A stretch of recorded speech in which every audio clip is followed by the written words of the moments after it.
ముచ్చట్లు రాజన్న ముచ్చట్లు ఫ్లెక్సీ పెట్టు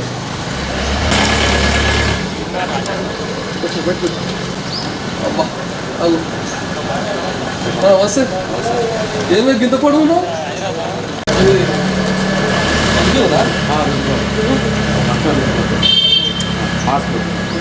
ఇక్కడ మర్చిపోతే టిఫిన్ చేసి ఇవ్వడాక 2 ఇడ్లీలు తిన్నాడా తెప్పిస్తావా పెట్టుకోవాలా ఎట్లా పెట్టుకోవాలి నేను కట్టుకుంటాం వాళ్ళు నాకు ఆ షోలో పెట్టుకుని అలవాటు సరే ఇది కడుతుంది మరి కొడుకు ఎప్పుడు వచ్చింది సంవత్సరం కదా ఇదేంటి కలుస్తానే భయం గట్లా పట్టు గంట పట్టు సరే జర సార్ చెప్తామా సార్ వేరే వాళ్ళు జర ఊరుకుంటూ సాయం చేస్తాను ఆయన కూడా సార్ చెప్పు జర రాజన్న వచ్చిండు సారు నేను పట్టణంకి వచ్చిందంట నేను ఇతను ముచ్చేటికి వచ్చినా చెప్పు చెప్తావా లేదా ఇది బాగా పట్టుకున్నావు మంచిగా తవా అందరికి వస్తావా అందరికీ ఏం పేరు నాకు మన పేరు రవికుమారా ఎంత తమాషా ఉందిలే సోపు కూడా బాగున్నది వస్తే కానీ దూరం వచ్చినా కానీ మంచిగా వచ్చిన రోజు ఇక్కడ బయట చూసినా ఎట్లున్నా తుపాకి పట్టుకొని పొడుగున్నా తుపాకి మనిషి కూడా గట్టుకున్నారు బందోబస్తు సోఫా కూడా మంచిగా ఉన్నది షాయి ఇచ్చిండు మంచిగా ఉడుకు షాయి ఇచ్చిండు ఇక షాయి దాకా మంచిగా కూర్చున్నాయి నిమ్మలంగా ఇక సార్జర్ పెంచుకున్నట్టే కూర్చున్నా అగో ఏం రాదనా ఎక్కడ పోతే ఏం కదా అన్ని బయట గన్మెంతో మాట్లాడేసినావు మంచి పెద్ద ఇంట్లోకి పోయినావు కానీ పేరు చెప్తలే ఊరు చెప్తలే అంటున్నారు ఏం పేరు రాగిపోద్దు మహబూబ్నగర్ జిల్లాకు వచ్చిన మన పొరగడి దినం కరీంనగర్ వనపర్తి నల్గొండ ఇవన్నీ తిప్పుతున్నాయి కదా అలా మనము మహబూబ్నగర్లో మస్తు మంచి మంచి మంచి కార్యక్రమాలు చేసినాము సర్పంచ్ ఇంటర్వ్యూ చేస్తే ఎంపీటీసీలో చేసినాము ఎంపీపీలో చేసినాము మున్సిపల్ చైర్మన్లో చేసినాము వాళ్ళందరూ ఏం చెప్పారు రాజన్న అంటాను నాకు మొన్న ఏం చెప్పారు పిల్లగా గుర్తులేదు చెప్పంటే ఒక మనిషి కోసం చెప్పారు అన్న పెద్దమ్మ సార్ కోసం గుర్తుందా అంటే అరే అవును మన ఎమ్మెల్సీ సార్ కోసం చెప్పారు కాబట్టి అవునా రాజన్న ఖరామాట చెప్తే మరి అందరు చెప్తున్నాము సార్ దగ్గర కూడా వేస్తే బాగుంటుంది అని అంటున్నాను నేను ఇక గట్లనా అని చెప్పి ఇక సార్కు ఒక్క పొంగు కొట్టినట్టు ఇక సార్ కూడా మంచి పెద్ద మనసు తీసుకొని మంచి టైం ఇచ్చింది నాకు ఎట్టికి ఇలా సార్ దగ్గరికి వచ్చిన ఆహా ఇక సార్ పేరు చెప్పంటారులే సార్ పేరు చూడండి కసిరెడ్డి నారాయణ రెడ్డి మన ఎమ్మెల్సీ ఉమ్మడి మహబూబ్నగర్ జిల్లా ఇక సార్ గురించి ఎంత చెప్పినా తక్కువ వాళ్ళరా ఇక వ్యవసాయ కుటుంబంలోకి వెళ్ళి వచ్చే సారు ఒక ట్యూషన్ క్లాసులు చెప్పుకుంటూ ఒక విద్యాసంస్థలు పెద్ద పెద్ద విద్యాసంస్థలు పెట్టుకుంటూ దాదాపు ఇప్పుడు రాష్ట్రంలో 60కి పైగా బ్రిలియంట్ స్కూల్స్ అలా మళ్ళీ 800 నుండి 1000 మంది దాకా ఉచిత విద్య మళ్ళీ స్కూల్ ఏమంటారు హాస్పిటల్ దవాఖానల ఉచితంగా ల్యాబులు పెట్టడం ఇక ఇట్లా చెప్పుకుంటూ చాలా కార్యక్రమాలు ఉన్నాయి రా ఊళ్ళల్లో కూడా మంచి మంచి ఊళ్ళు మంచి మంచి డెవలప్మెంట్ చేసిండు సార్ మళ్ళీ నిధులు ఇచ్చి ఇట్లా అన్నీ చేసుకుని వచ్చినాయి కదా అందుకే సార్ దగ్గరికి వచ్చినాయి ఈరోజు ఇక సార్ మనతోటి ఉన్నాడు జర తమాషా పెడితే రోజు మీరు రాజన్న ముచ్చట్లు జరిగిండి నమస్కారం రాజన్న సార్ బాగురా సార్ ఆరోగ్యం బాగుందా సార్ ఏం లేదు సార్ కరోనా సూలు తీసుకోరా సార్ బూస్టర్ కూడా అట్లా జర మరి తిన్నామా పొరడు మా ముఖం చూపెడతారు సార్ జర మేము కూడా మీ ముఖం చూడాలనుకుంటున్నాం జరకి తీసి మాట్లాడదాం సార్ ఇంకా నేను ఇప్పేసి నీకో మీ గవర్నమెంట్ ఇచ్చింది బయట నేను కూడా ఇప్పుడే చెప్తున్నా జరిగిపోదాం సార్ అది మీకు తెలుసుకొని జర దూరంగా వచ్చిన సార్ జర నాకు ముచ్చట చెప్తా సార్ మీ గురించి నా గురించి చెప్పడానికి brilliant grammar schools brilliant engineering colleges ద్వారా కసిరెడ్డి నారాయణ రెడ్డి అంటే పరిచయం సార్ ఉమ్మడి మహబూబ్నగర్ జిల్లా అంటే మీకు తెలిసినదే పేద జిల్లా వలస జిల్లా అనేది ఉంది సార్ గౌరవ ముఖ్యమంత్రి కేసీఆర్ గారు పుణ్యం అంటూ ఈరోజు వలసలు పోయిన వాళ్ళు ఇక్కడికి వలస వచ్చేటువంటి పరిస్థితిలో ఉన్నటువంటి జిల్లాలో నేను కట్టడం మరి ఈ పార్టీలోకి రావడం అవన్నీ కూడా చక్కచక్క జరిగిపోయినాయి. నేను కూడా మరి మా ముఖ్యంగా కలకుర్తి ప్రాంతంలో పుట్టినటువంటి వాడిని కాబట్టి ఆ ప్రాంతానికి కొంత ఏదైనా మనం చేయాలనే తపనతోటి ఈ పార్టీలోకి రావడం జరిగింది. కేసీఆర్ గారు ఆదరించేసి నాకు ఎమ్మెల్సీగా ఇవ్వడం కూడా జరిగింది కాబట్టి నాకు ఛాయాశక్తుల చేయగలిగినంత వరకు వారి ఆధ్వర్యంలో నేను నాకు తోచినంత వరకు చేయగలిగినంత వరకు చేస్తూ వస్తున్నాను కాబట్టి సార్ అంతకంటే చెప్పుకోవడానికి ఇంకా ఎక్కువ సంతోషం సార్. మీరు రాజకీయాలకు ఎప్పుడు వస్తే సార్ మొట్టమొదటిగా అంటే వెనకటికి అమ్మనైనా రాజకీయం చేసినా మీరే రాజకీయాలకు వస్తారా సార్? మా మదరు ఫాదర్ ఇద్దరు కూడా సార్. వ్యవసాయ కుటుంబం నుంచి వ్యవసాయ వాళ్ళ నుంచి చేస్తున్నాం. మేము 5గురం అన్నదమ్ములు అక్క చెల్లెలు సార్, అన్నలు 2 అక్కలు, నేను లాస్ట్ వచ్చాను. అంటే మాది లాస్ట్ నెంబర్ సార్. అంటే ఇద్దరు వాళ్ళు ఉద్యోగస్తులు, సార్. గవర్నమెంట్ ఉద్యోగస్తులు, ఇప్పుడు రిటైర్డ్ అయినారు. 2 అక్కలు అందరు చదువుకున్నాము. మా ఫాదరు ఉద్దేశం కూడా ఏంటిదంటే బాగా చదువుకోవాలి, సార్. కుటుంబాన్ని ఏ విధంగా అయితే చూసుకుంటామో మనకు తోచినంత వరకు మంచిగా చూసుకోవాలనేది మా యొక్క ఆశయం ఉండేది. అంతకంటే ముఖ్యంగా ఏంటంటే మన దగ్గర అక్కడ ఇన్స్టిట్యూషన్స్ ఉండేటివి కాదు సార్. అంటే చదువుకోవడానికి దూరం వెళ్ళి ఒక 5th క్లాస్ వరకే మా ఖానాపూర్ విలేజ్ అంతవరకు మంచిగా చూసుకోవాలనేది మా యొక్క ఆశయం ఉండేది. అంతకంటే ముఖ్యంగా అయితే అక్కడ 5th క్లాస్ వరకు నేను చదువుకునేటప్పుడు 5th క్లాస్ వరకు ఉండేది, ఇప్పుడు 10th వరకు ఉన్నది అనుకోండి. అయితే ఆ రోజు ఇంకా చుక్కాపూర్కి వెళ్ళేసి 6th 7th 8th చదివినాం. ఆ తర్వాత నడుచుకుంటా వెళ్ళేసి గవర్నమెంట్ స్కూల్లో తెలుగు మీడియంలోనే అప్పుడు చదువుకున్నటువంటిది. తర్వాత షాద్ నగర్లో ఇంటర్మీడియట్ చదివాను. ఆ తర్వాత ఐఎంఐ మెకానికల్ చేశాను.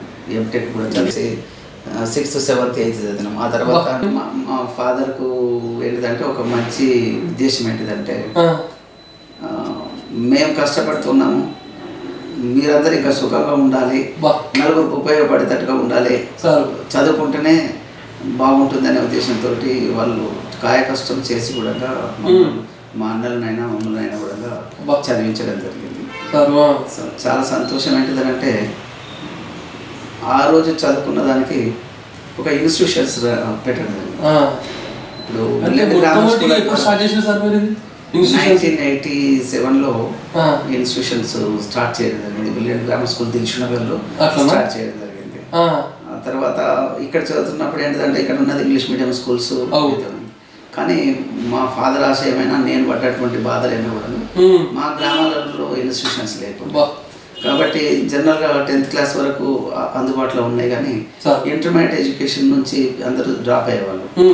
అక్కడ మా ఫాదర్ పేరు మీద ఆమంగల్లో కేఆర్డిఆర్ కాబట్టి జనరల్గా 10th క్లాస్ వరకు అందుబాటులో ఉన్నాయి కానీ పెట్టారు.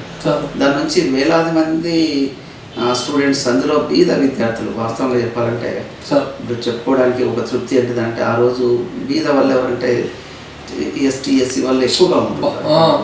అయితే వాళ్ళందరికీ కూడా ఆల్మోస్ట్ వాళ్ళు ఆ రోజు అందుబాటులోకి ఇంటర్మీడియట్ ఎడ్యుకేషన్ తీసుకొచ్చేసి కొన్ని వేలాది మంది విద్యార్థులకు 1988-89 నుంచి రన్ చేస్తూ వచ్చినాం.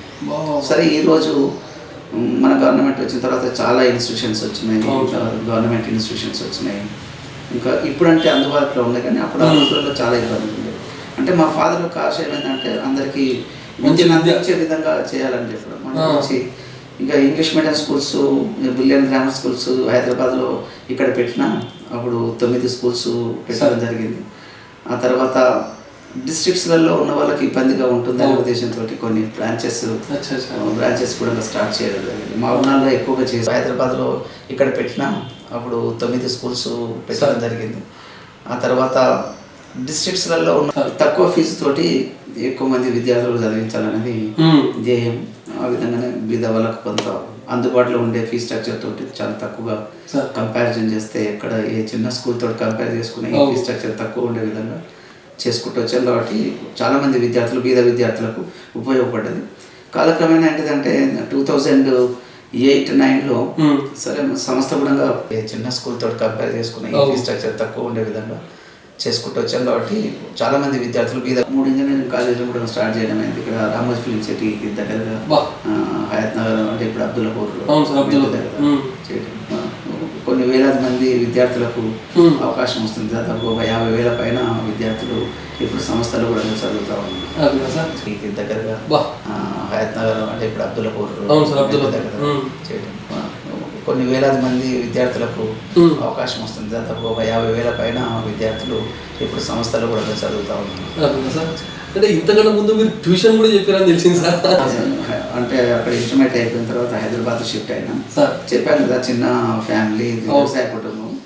ఎంత పెట్టినా కూడా అక్కడ వేలాది రూపాయలు ఖర్చు పెట్టేటటువంటి పరిస్థితులు ఎక్కువగా ఉండవు.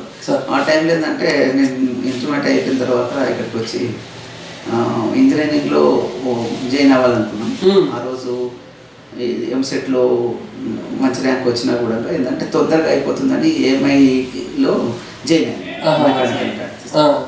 అయితే అప్పుడు ఇంట్రెస్ట్ లేదు, కంప్లీట్ చేయాలి, ఎక్కువ ఖర్చు కాకుండా తొందరగా అయిపోతుందని ఏఎంఐలో జాయిన్ అయ్యాను. డిగ్రీ రావాలని అనిపిస్తుంటే అప్పుడు ఆ టైంలో కొద్దిగా ఫాస్ట్గా ఉండేది. ఎట్లా అంటే గ్రాడ్యుయేషన్ చేస్తే first year, second year, third year అలా ఏఎంఐ అయితే సెక్షన్ ఏ, సెక్షన్ బి అని ఉంటుంది. సెక్షన్ ఏలో ఉండేది ఆల్మోస్ట్ గ్రాడ్యుయేషన్లో ఉండే కవర్ అవుతాయి. సెక్షన్ ఏ ఫస్ట్ అటెంప్ట్లో నాకు మంచి మార్క్స్ తోటి వెళ్ళాం కాబట్టి ఆల్మోస్ట్ సెక్షన్ ఏలో ఉండేది ఆల్మోస్ట్ గ్రాడ్యుయేషన్లో ఉండే కవర్ అవుతాయి. వాళ్ళందరూ కూడా ఏంటంటే నా క్లాస్మేట్స్ కావచ్చు, కొద్దిగా జూనియర్స్ ఇమీడియట్గా. ఏంటంటే మాకు కూడా కొంత అవకాశం ఉంటే బాగుంటుంది అనే ఫీలింగ్ ఉండేది. నాకున్న పరిధిలో వాళ్ళను కూర్చుని పెట్టేసేసి వాళ్ళు అడుగుతున్న డౌట్స్ క్లారిఫికేషన్ చేసేవాళ్ళు. అలా వాళ్ళకు ఇంకా చిన్న వాళ్ళందరూ కూడా జూనియర్స్ అంతా మాకు ఇబ్బందికరంగా ఉంది ఇక్కడ ఇన్స్టిట్యూషన్స్లో, ఎవరైనా హెల్ప్ చేస్తే బాగుంటుందని చెప్పేసి గ్యాదర్ అయ్యి 20 మంది, 30 మంది, 50 మంది అలా అవుతుంటున్నారు.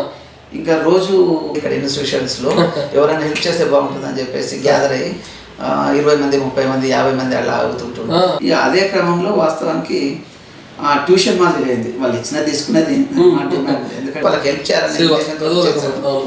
ఇక అదే క్రమంలో వాస్తవానికి ట్యూషన్. సో ఆ తర్వాత ఏంటంటే ఇమ్మీడియట్గా ఎక్కువ మంది అయితే ఒక స్కూల్లో అకామిడేషన్ కావాలని అడిగాను. ఓకే, ఇక్కడ దిల్చున్నారని. వారు ఏంటంటే మేము కూడా నీకు ట్యూషన్ సెంటర్ ఉంది కదా, మమ్మల్ని కూడా పార్ట్నర్స్ పెట్టుకుంటే చేస్తామని కమర్షియల్గా మాట్లాడారు. సరే, ఇది మేము ఆ బిల్డింగ్ రెంట్ కంటే ఎక్కువగా రెంట్ అడిగే వరకు ఆయన చెప్పి నీకు పెట్టి చూస్తే తెలుస్తుంది అన్నాడు.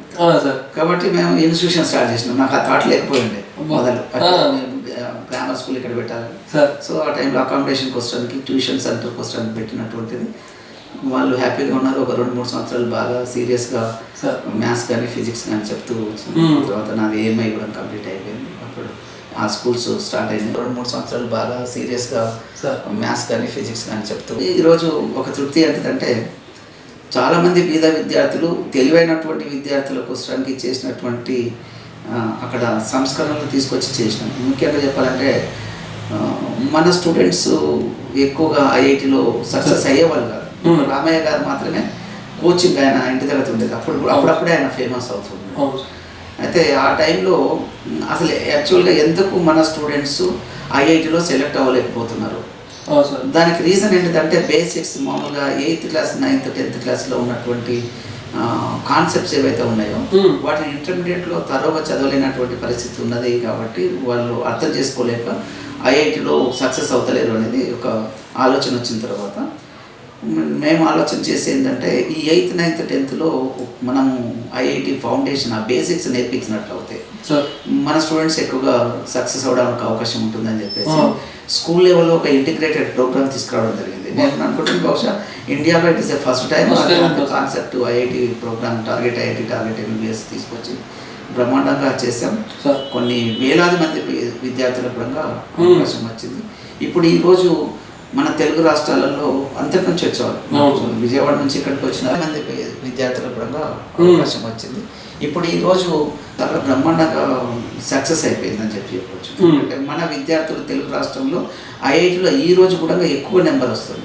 సరే, ఇప్పుడు స్ప్రెడ్ అయిపోయేసి ఈ ప్రోగ్రామ్ అంతటా ఇండియా లెవెల్లో స్ప్రెడ్ అయింది. ముఖ్యంగా ఈ తెలుగు రాష్ట్రాలలో బాగా చేసుకుంటున్నప్పుడు మిగతా సోకాల్డ్ ఇన్స్టిట్యూషన్స్ ఏవైతే ఉన్నాయో వాళ్ళు కూడా చేస్తున్నారు. ఆ ప్రోగ్రామ్ను వాళ్ళు బేస్గా తీసుకొని దానికి కూడా ముఖ్యంగా నేను ఒక్కనే కాకుండా అన్వర్ కమాల్ గారు ఫిజిక్స్ ఆథర్ అయినా, తర్వాత ఎన్ కృష్ణమూర్తి గారు ఇప్పుడు లేకపోయారు వాళ్ళు, ఆయన ఎస్చాత్ టెక్స్ట్ బుక్ ఆథర్, ఇంటర్మీడియట్ కావచ్చు, డిగ్రీ ఇవన్నీ కూడా. అదేవిధంగా కస్టడీ కొండలరెడ్డి గారు ఆర్గానిక్ కెమిస్ట్రీ. ఇలా పెద్దవాళ్ళందరూ కూడా రిటైర్డ్ ప్రొఫెసర్స్ను ఓయూ నుంచి, జేఎన్టీ నుంచి రిటైర్డ్ అయిన ప్రొఫెసర్స్ వాళ్ళు హెల్ప్ చేశారు ఈ కాన్సెప్ట్స్ అంతా తయారు చేసుకోవడానికి. అయితే దాని నుంచి మనం ఈజీగా ఉండే విధంగా కాన్సెప్ట్స్ డెవలప్ చేసినాం. కాబట్టి ఆ రోజులలో ఎక్కువ మంది విద్యార్థులకు ఐఐటీలో వచ్చినారు. కాబట్టి సక్సెస్ఫుల్గా వచ్చినారు. మా కూడా బ్రిలియంట్ అంటే దాని ద్వారా మంచి పేరు కూడా వచ్చింది. చాలామంది చదువుకునేలకు ఐఐటీలో వచ్చినారు అట్లా సార్. కాబట్టి సక్సెస్ఫుల్గా వచ్చినారు. మాకు కూడా బ్రిలియంట్ అంటే దాని ద్వారా తెలివిగా తెలివి వచ్చే విధంగా మనం తయారు చేయాలి పిల్లల్ని అనేది ఉద్దేశం ఉంది. అది ఒక అట్రాక్టివ్గా ఉంటుంది. మనం ఇందులో చదువుకుంటే బాగుపడిపోతాము అనే ఒక ఉద్దేశం కలిగించే ఉద్దేశం ఉంది. అది ఒక అట్రాక్టివ్గా ఉంటుంది. మనం ఇందులో చదువుకుంటే బాగుపడిపోతాము అనే ఒక ఉద్దేశం కలిగించే బ్రిలియంట్. అయితే మరి సార్ ఇంకో మాట్లాడుతున్నారు కోపం కావద్దు. అయితే మరి షాది ఎప్పుడైంది సార్ మనకు పెళ్లి? 1990 మా బ్రదర్స్ అంటే ఆ టైం మా ఫాదర్ పోయారు, మదర్ ఉన్నారు. మా బ్రదర్స్ కూడా నేను మా ఫాదర్ మాదిరిగా నేను ఫీల్ అవుతాను. వారు చూసి చేసినటువంటి సమాధానం ఉంది. ఆమె కూడా ఎంఎస్సి బిఎడ్ చదువుకుంది. అప్పుడు ఆమె మరి వాళ్ళు హన్మకొండ బాలసముద్రం నుంచి ఆమె ఎంఎస్సి బిఎడ్ చదువుకున్నది. అప్పుడు ఆమె మరి వాళ్ళు లేకుంటే మనం చేయలేమనే ఫీలింగ్ ఉంటుంది. ఇన్స్టిట్యూషన్లో ఒక ఎడ్యుకేటెడ్ పర్సన్ ఉంది కాబట్టి ఆమె కూడా she's also helping, she's taking care. బాగా నాకు మన సక్సెస్కి వాళ్ళు కూడా చేదోడు వాళ్ళు చేస్తుంటారు కాబట్టి సక్సెస్ అవుతుంటారు. She's taking care. బాగా నాకు మన సక్సెస్కి వాళ్ళు కూడా చేదోడు వాళ్ళు చేస్తుంటారు కాబట్టి సక్సెస్ అవుతుంటారు. పెద్దబాబు సార్ ఇప్పుడు రీసెంట్గా జస్ట్ ఎంఎస్ కోసడానికి యుఎస్ వెళ్ళాడు. న్యూయార్క్ యూనివర్సిటీలో అయితే మొన్ననే మొన్న జూన్ జూలై తోటి అయిపోయింది sir. So recently join in one company, అక్కడే ఉద్యోగం చేస్తానన్నాడు. చిన్న ఇప్పుడు వాళ్ళకి ఇద్దరు గ్యాప్ ఉంటుంది. ఇప్పుడు ఈజ్ 9th క్లాస్ మన స్కూల్లోనే, గ్రామర్ స్కూల్లోనే చదువుతున్నాడు. ఇప్పటివరకు అంత నాకు చదువు గురించి మంచి చెప్పారు. మనకి రాజకీయ ప్రస్థానం ఇప్పుడు సులువైన పడదామని మరి మొట్టమొదటి యాక్చువల్గా మేము ఎప్పుడు కూడా రాజకీయాల్లోకి వస్తానని నేను ఎప్పుడు కూడా అనుకోలేదు. అట్లా ఒక డ్రీమ్ కూడా మేము లేకుండా చెప్పాలంటే సేవ చేయడం అనేంత వరకే మీరు చెప్పినట్టుగా ఇన్స్టిట్యూషన్స్ ద్వారా మనకు అయినంత వరకు. అక్కడ ఈ రాజమౌళి రాకముందే కలకుర్తి ప్రాంతంలో మహబూబ్నగర్ జిల్లాలో చాలా గవర్నమెంట్ స్కూల్స్కు మానకున్న దాంట్లో, నేను ఎక్కడో అప్పు చేశాను కాదు, ఉన్న దాంట్లో సంస్థ నుంచి ఒక గవర్నమెంట్ స్కూల్స్లో చదువుతున్న వాళ్ళకి ఏదైనా ఇబ్బందికరంగా ఉంటే వాళ్ళకి ఎక్విప్మెంట్ ఇవ్వడం, సైన్స్ ల్యాబ్స్ ఏర్పాటు చేయడం, తర్వాత ఇలాంటివన్నీ చేసాము. కొంత మెటీరియల్ 10th క్లాస్కి వచ్చే మెటీరియల్ ఇవ్వడం అవన్నీ చేసాము. అది ఒక ఎత్తు. అయితే ఈ రాజకీయంలోకి రావడం అంటే 2014 వరకు మీకు తెలిసినదే. గౌరవ ముఖ్యమంత్రి గారు ఆ రోజు ఉద్యమంలో ఏ విధంగా చేసినారు, స్టూడెంట్స్ పాల్గొన్నారు, అంతా తెలిసినట్టు. అందులో నేను చూస్తూ వచ్చాను ఇలాంటి బాధలు ఎన్ని ఉన్నాయి అవన్నీ చూస్తూ వచ్చాను. అంటే తెలంగాణ ఉద్యోగంలో పాత్ర ఉంది సార్. పాత్ర ఉంది అంటే డైరెక్ట్గా వచ్చేసి రోడ్ల మీద ఎప్పుడో తిరగడం కాదు, ఈ టైంలో అనుకోండి అట్లా మా స్టూడెంట్స్ను ఎప్పటికప్పుడు ఏ విధంగా పార్టిసిపేట్ చేయాలి వచ్చినాం. రోడ్డు మీద కూడా వచ్చినాం. ఇక అది చేయాలనే తపన లోపటి నుంచి వచ్చినటువంటిది. అది మన లీడర్ అలా చేస్తున్నారు, ఒక కాజ్ కోసం చేస్తున్నారు, తెలంగాణ రాష్ట్రం ఏర్పడితే బాగుపడతామనే ఉద్దేశంతో చేస్తున్నారు. కాబట్టి మన యువత పనికి వస్తుందని ఆ రోజు టీచర్స్తో సహా మేము చేసినటువంటి సందర్భం.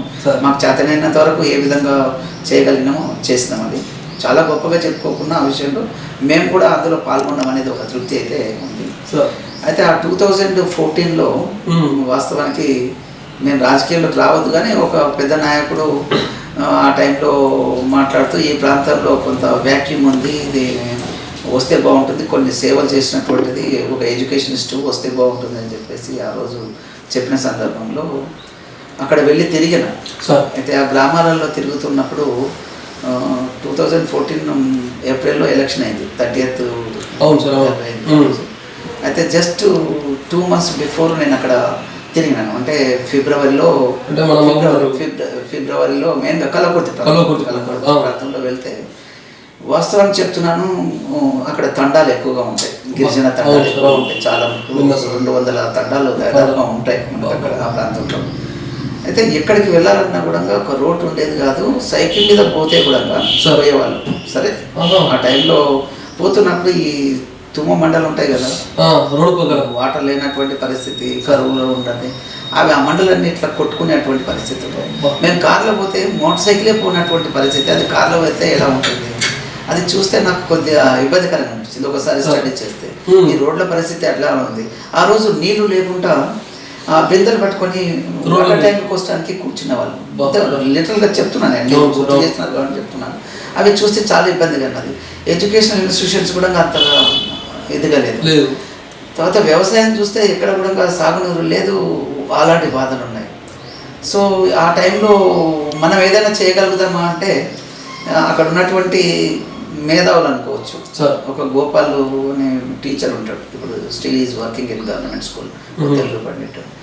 ఏదైనా చేయండి సార్, మీరు కూడా వస్తే బాగుంటుంది ఇట్లాంటి దాంట్లో కంటే, జస్ట్ చూద్దామని చెప్పేసి ఆ టైంలో మనం కొంతమంది రాజకీయ నాయకులు కూడా ప్రవోక్ చేశారు, రావాలి ఏదో పార్టీ నుంచి టికెట్ రావాలి, అది రావాలన్నా నేను ఇండిపెండెంట్గా అయితే నేను చేస్తాను అని చెప్పేసి, పార్టీలకు సంబంధం లేకుండా అయితే చేస్తాను. పొలిటికల్ అవేర్నెస్ లేకపోవడం కానీ, తర్వాత ఈ పాలిటిక్స్ అనేది కొంత అయిష్టంగా ఉండేవాడిని నేను అప్పుడు ఆ టైంలో వాస్తవంగా. ఇంకా అది ముందుకు వచ్చేసేసి ఇండిపెండెంట్గా చేశాం. సరే ఉన్న దాంట్లో మనం ఏ విధంగా ముందుకు వెళ్ళగలుగుతామని వెళ్తున్నప్పుడు టైంలో ఇండిపెండెంట్గా కాంటెస్ట్ చేస్తాం with support of all people. అందరు చేసి వాళ్ళ ఇష్టంతో నిలబెట్టుకున్నారు కాబట్టి. అందులో అప్పుడు ఈ ఫిజికల్ హ్యాండిక్యాప్డ్ ఉంటారు కదా, దివ్యాంగులు, వాళ్ళందరూ సపోర్ట్ చేశారు. వాళ్ళకి వస్తుంది ఐ ఆస్ట్ అంటే ఈరోజు చెప్తున్నా అంటే చాలా వీడియోస్ కూడా ఉంటాయి. ఆ రోజు దివ్యాంగులను మీరు ఇందులో ఒక నిలబడండి, నేను సపోర్ట్ చేస్తాను, నేను గెలిపించుకుంటాను అని చెప్పిన. వాళ్ళు నా దగ్గరికి వచ్చి ఏంటంటే మాకు ఇబ్బందిగా ఉంది, మీరు ఏదైనా సపోర్ట్ చేయాలి, మీరు సపోర్ట్ చేయాలంటే పొలిటికల్గా ఉంటే బాగుంటుందని వాళ్ళు ఒక వర్షన్ తీసుకొచ్చారు. ఇక్కడే ఇదే రూమ్లో కూర్చొని ఇక్కడనే మాట్లాడినా మనం ఆ రోజు. అయితే వాళ్ళందరూ చెప్తే మీరు నిలబడండి, నేను సపోర్ట్ చేస్తాను, ఏదన్నా మీకు ఖర్చుల కోసం కావాలంటే కూడా నేను హెల్ప్ చేసి నేను తీసుకెళ్తాను అంటే, అప్పుడు సాయిద్ తర్వాత వెంకటేష్ వాళ్ళు ఫిజికల్ హ్యాండిక్యాప్. అయితే వాళ్ళు లేదు సార్ మేము చేయడానికి ఇదేం లేదు, కానీ మేమంటూ తిరగలేము, ఇప్పుడు ఇండిపెండెంట్గా వెళ్ళి మేము చేయలేము, మీరు వస్తే మేమందరం సపోర్ట్గా ఉంటాం, మాకు పనికి వస్తారని చెప్పారు వాళ్ళు. వాస్తవంగా చెప్పారంటే దాంతో వాళ్ళు చెప్పిన దాని మీద నేను ఇండిపెండెంట్గా కాంటెస్ట్ చేశాను. అక్కడ ఉన్నటువంటి పబ్లిక్ కూడా మొత్తము స్నేహపురంతో ఇతను వస్తే బాగుంటుందని చెప్పేసి చాలామంది ఇన్స్టిట్యూషన్స్ ద్వారా అక్కడ మా కుటుంబ పరంగా కూడా బాగా పరిచయం ఉన్న వాళ్ళే కాబట్టి మా ఏరియాలో అందరు ముందుకు వచ్చేసారు. అయితే అక్కడ ఇండిపెండెంట్గా వస్తే ఒక పార్టీ గురించి రాకుండా ఉన్నందుకు నాకు నష్టం ఏం జరిగిందంటే, అప్పుడు ఎలక్షన్ ఎంపీ అసెంబ్లీ ఇవి రెండు ఉండే పార్లమెంట్. అయితే ఎమ్మెల్యే ఎంపీ అయితే ఆ రోజు ఆటో గుర్తు నేను తీసుకున్నాను, నేను అడిగి తీసుకున్నాను, అది ఇచ్చాను. అయితే సేమ్ టైం ఎంపీ కూడా ఎవరో ఒక శ్రీనివాస్ గారిని ఆయన తీసుకున్నాడు. అదే ఆటో. అయితే అక్కడ ఏంటిదంటే ఏ పార్టీలకు నేను సంబంధం లేకుండా ఉన్నాను కాబట్టి అందరి అభిప్రాయం కూడా అదే ఉన్నది. ఒక ఓటు మాత్రం మీకేస్తాం, ఇంకొక ఓటు వాళ్ళకి ఎవరికైనా ఏ పార్టీ వాళ్ళు అలా వేసుకుంటామన్నారు. ఆ రోజు వేలాది మంది ప్రజలు అక్కడ ముఖ్యమైన వాళ్ళందరూ కూడా చేస్తూ అక్కడ ఏమైందంటే ఫస్ట్ ఓటు నాకు వేయండి, నారాయణ రెడ్డికి వేయండి అని చెప్పేవాళ్ళు, కానీ నేను కూడా నాకు ఒకటి వేయండి మిగతాది ఎవరికైనా చెప్పిన. అయితే ఏమైంది, ఫస్ట్ పోయినప్పుడే ఎంపీది బ్యాలెట్ ఇస్తారు ఫస్ట్. అది మాకు తెలియలేదు. ఇక పోయినప్పుడే ఎంపీ దానికి ఆటో కనిపించే వరకు ఆటో కేసేవారు, సెకండ్ది ఏ పార్టీ వాళ్ళు వాళ్ళకి వేసుకుంటూ పోయారు. సో ఆ రోజు 25,000 ఓట్లు వచ్చినాయి ఆ రోజు. తర్వాత ఎంపీకి అంటే 7 కాన్స్టిట్యున్సీస్ పార్లమెంట్ ఏరియాలో మా దగ్గర ఉంటే ఆయనకు 34,000 35,000 ఓట్లు ఒక కల్వకుర్తిలో వచ్చినాయి. వేరే కాన్స్టిట్యున్సీస్లలో 2,000 1,400 అలా వచ్చినాయి. ఒక్కసారి మనం ఆలోచిస్తే మిగతా ఆయన మా ప్రాంత వాసి కూడా కాదు, గుర్తు నుంచి అంతా పొరపాటు జరిగిపోయి అలా అయింది. లేకపోతే ఫస్ట్ టైం నేను అయి ఉండేవాడిని. అయితే ఇది కాలక్రమేణా అసలు ఒక 2-3 నెలల తర్వాత అందరు కూడా మన గవర్నమెంట్ టీఆర్ఎస్ పార్టీ నుంచి టీఆర్ఎస్ ప్రభుత్వం వచ్చింది. అందరూ కూడా మేము మీకోసం చేసాము, అన్ని పార్టీలను వదిలిపెట్టి కూడా మీకోసం చేసాము, పొరపాటున ఒక కన్ఫ్యూజన్ తోటి మేము చేసుకోలేకపోయినాం అని చెప్పి చెప్తున్నారు. గవర్నమెంట్ కూడా ఏదైతే మేము ప్రామిసెస్ చేసినాము, ఇప్పుడు అక్కడ సాగునీరు ఇప్పుడు చెప్పుకున్నట్టుగా, తర్వాత త్రాగే నీరు త్రాగే కానీ, నీరు. అదేవిధంగా కరెంటు కానీ, అక్కడ ఉన్న ఇన్స్టిట్యూషన్స్ పరిస్థితి కానీ, ఆ రోడ్స్ పరిస్థితి కానీ, ఇవన్నీ చూసి మనం ఒక రోజు మనం డెఫినెట్గా మనం హెల్ప్ చేద్దాము, మనం ఫైట్ చేసి తీసుకొచ్చుకుందాం అని చెప్పేసి ఆ రోజు మాట్లాడారు. గౌరవ ముఖ్యమంత్రి గారు అప్పటికే ఇంకా ఈ కరెంటు మీద బాగా మాట్లాడుతూ అప్పుడప్పుడే నాకు వారి గురించి బాగా ఫుల్ కరెంట్ ఉంటేనే తప్ప చేయలేము. అయితే ఆ టైంలో నాకు అనిపించింది అంటే సార్ తప్పనిసరిగా చేస్తారు అని.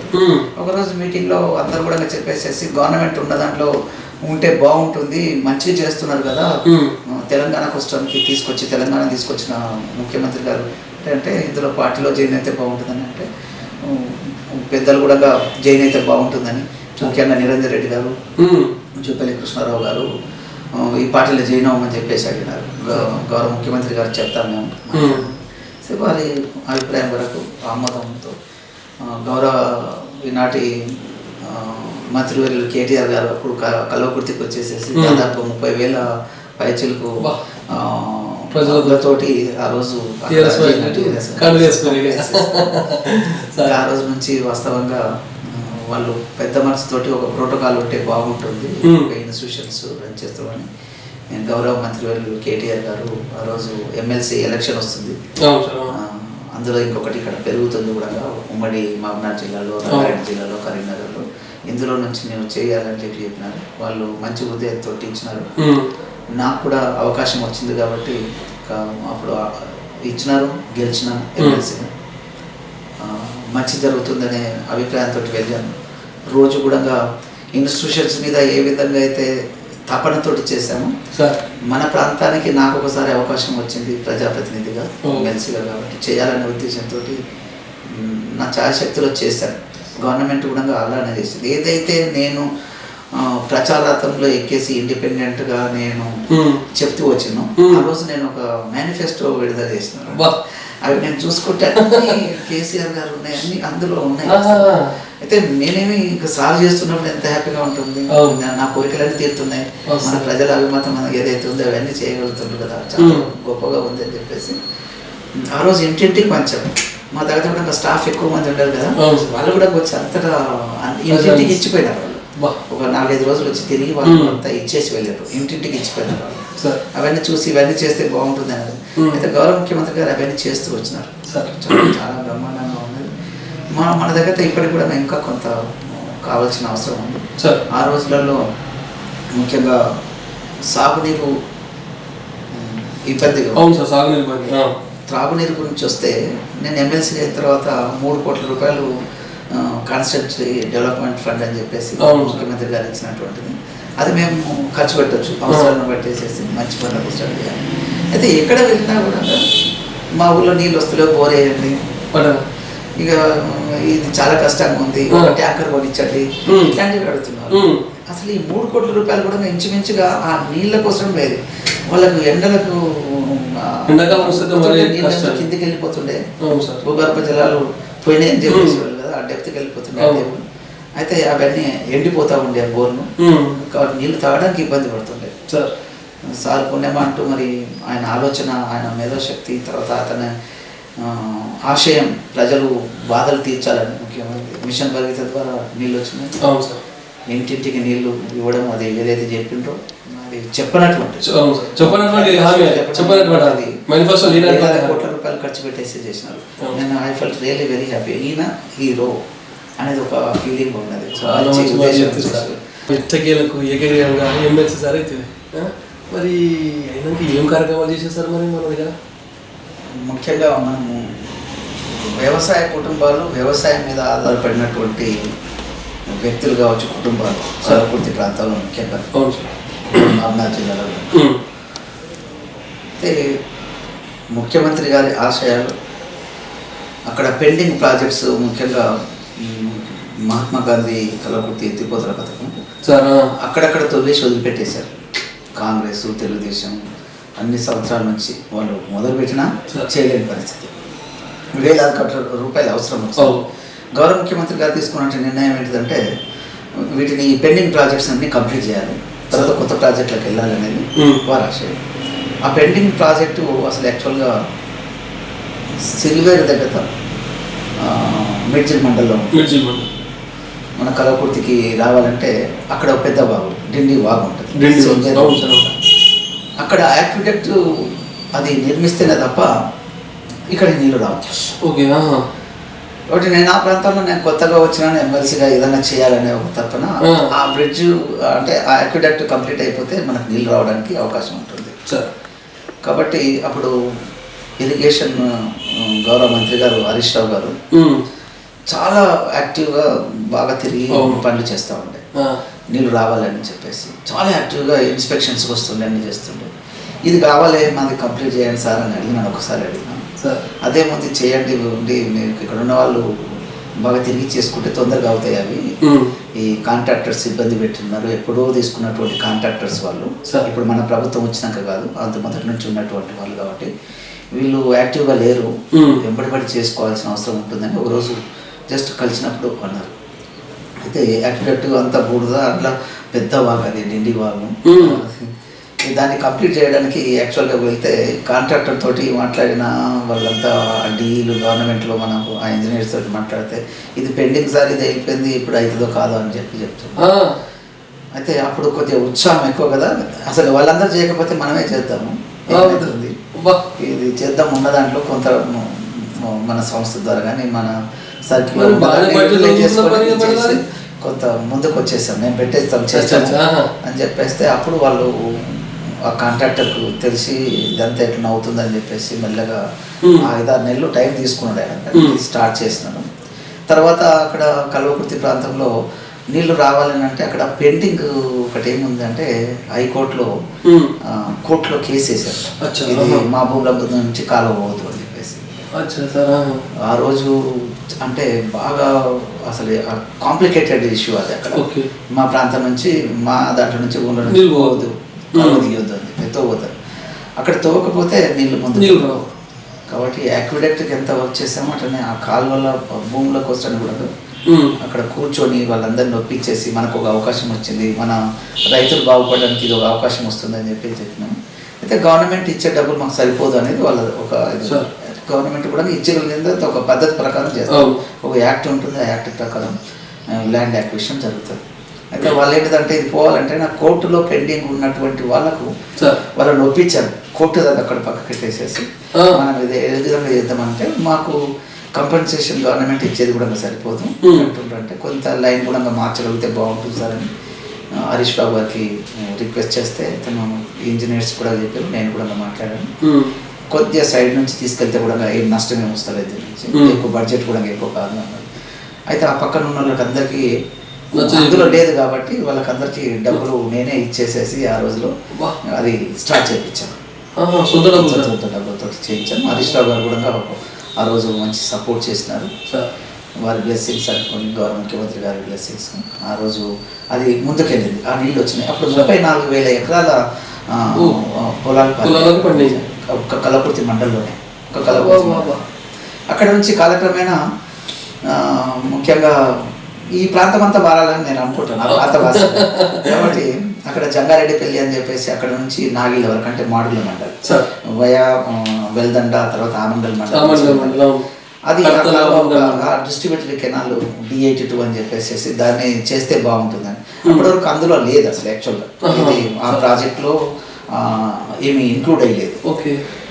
గౌరవ ముఖ్యమంత్రి గారు ముఖ్యంగా హరీష్ రావు గారు బాధ్యత తీసుకొని దీన్ని 178 కోట్ల 9 లక్షల రూపాయలు శాంక్షన్ చేసి ఆ రోజు ఈ డిస్ట్రిబ్యూటర్ కెనాలు 50.5 కిలోమీటర్లు, 59.5 కిలోమీటర్స్, దాదాపు 60 కిలోమీటర్లు అనుకోండి, అది చేయాలని చెప్పేసి ప్రొసీడింగ్స్ కూడా ఇచ్చేసినారు.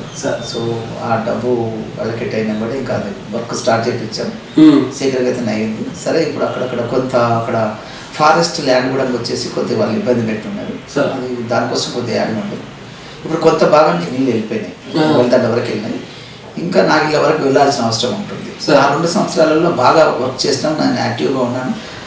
అప్పుడు అపోజిషన్ కాంగ్రెస్ వాళ్ళు ఉండి మన స్పీడ్గా గవర్నమెంట్లో ఉన్నాం కాబట్టి వెళ్ళడం జరిగింది. ఇప్పుడు మళ్ళీ ఎలక్షన్ అయినాక కొద్దిగా అది స్లో అయింది, అది కూడా కంప్లీట్ అవుతుంది అని చెప్పేసి నేను భావిస్తున్నాను. గౌరవ ముఖ్యమంత్రి గారు ఇప్పుడు దానికి ఫండ్స్ అలొకేట్ చేసి ఉన్నాడు, కొంత రిలీజ్ చేసినారు, ఇంకా ముందుకెళ్తారు. అయితే దాని ద్వారా ఒక 34,000 ఎకరాలు పడుతుంది. అది ఇంకా కంప్లీట్ పూర్తి కావలేదు. వెల్దండ మండలంలో కొంత బర్కర్పల్లి అని ఉంటుంది, అక్కడ వరకు వచ్చినాయి. ఇంకా రాబోయే రోజుల్లో అది కూడా కంప్లీట్ అయిపోతుంది. ఇది ఒక ఏంటిదంటే మేము వచ్చిన తర్వాత ముఖ్యమంత్రి గారి తర్వాత హరీష్ రావు గారి వాళ్ళు చేసినటువంటి దాంట్లో అప్పుడు ఆ టైంలో ఒక యజ్ఞంలాగా ఫీల్ అయినాము. ఇది రైతులకు ఒక మేలు జరిగిందనే ఒక ఆశయం అక్కడ వచ్చేసింది. నిజంగా గొప్ప విషయం. రైతులు చాలా హ్యాపీగా ఉన్నారు. మంచి లక్షల పంట పండింది. ఇంకా దాని ద్వారా ఏంటంటే ఇప్పుడు పాలమూరు రంగారెడ్డి ఎత్తిపోతల పథకం ద్వారా మిగతా ఏరియా ఏదైతే ఉందో అది కవర్ అవుతుంది. శీఘ్రగతిగా జరుగుతుంది. గౌరవ ముఖ్యమంత్రి గారు బాధ్యత తీసుకొని చేస్తూ ఉన్నారు, చేయాలనుకుంటున్నారు. ఈరోజు అక్కడ మంచి పంటలు వచ్చినాయి. దృష్టంశాతంలో మంచి అన్ని అక్కడ ఉన్న కుంటలు చెరువులు కూడా నిండినాయి. వర్షాలు కూడా బాగుంటుంది, మంచి జరుగుతుంది. అదేవిధంగా నేను ఇంతవరకు చెప్పినట్టుగా రోడ్లకు చాలా ఇబ్బందులు ఉండేది. అవును సార్. అప్పుడు జూపల్లి కృష్ణారావు గారు పిఆర్ మినిస్టర్ ఉండేది. ఆ టైంలో సారు వారి ఆధ్వర్యంలోనే మనం జైన్ అయినాం కాబట్టి కేటీఆర్ గారు వచ్చి జైన్ చేసుకున్నారు. మంత్రులు ఉన్నారు కదా, వారు నిజంగా ప్రోత్సహించిందని చెప్పొచ్చు.